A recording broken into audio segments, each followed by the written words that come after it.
সবাইকে নববর্ষ 1425-এর শুভেচ্ছা। আমরা অনেক বছর পর এখন উৎসব উদ্দীপনা মুখর পরিবেশে নববর্ষ পালন করতে আসলাম। এতদিন এর আগের বছরগুলোতে যেহেতু রোজা ছিল, এবার তো আর কি খুবই ভালো লাগছে, উৎসবমুখর পরিবেশে পালিত হচ্ছে, আমরা সবাই একসাথে হয়েছি।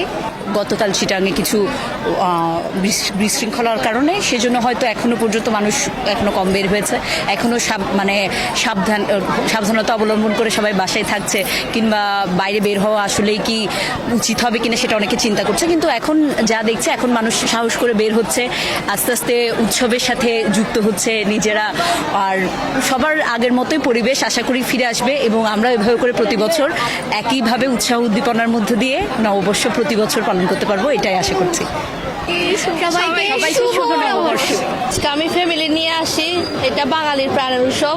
ছোট বাচ্চা নিয়ে আসি যেন এটা বুঝে যে আমাদের বাঙালিদের একটা প্রাণের উৎসব আছে পহেলা বৈশাখ। এটা নমুনার জন্য বাচ্চাদের সাথে ফ্যামিলির সাথে ঘুরতে আসছি আর সবাইকে নববর্ষের শুভেচ্ছা।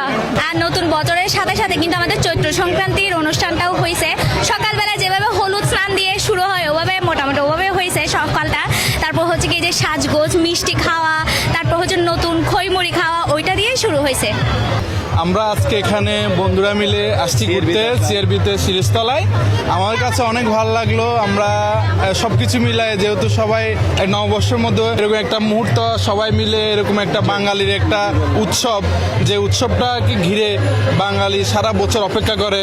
বিশেষ করে আমরা সবাই পান্তা ইলিশ খাই, বা বাঙালি এই দিনটা অনেক সুন্দরভাবে উদযাপন করে। ভাবিকে ছাড়া আসছি, এটা আমার কাছে নিজের কাছেও খারাপ লাগছে। আপনার ভাবি বলছিল এখানে আসার জন্য, হ্যাঁ, তো ওনাকে নিয়ে পরবর্তী দিন ইনশাল্লাহ আসবো।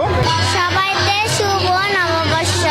মা বাবা সিআরবিতে আনছি নববর্ষের গান শুনতে। বর্ষকে বরণ করতেছি, পুরান বর্ষকে বিদায় দিচ্ছি।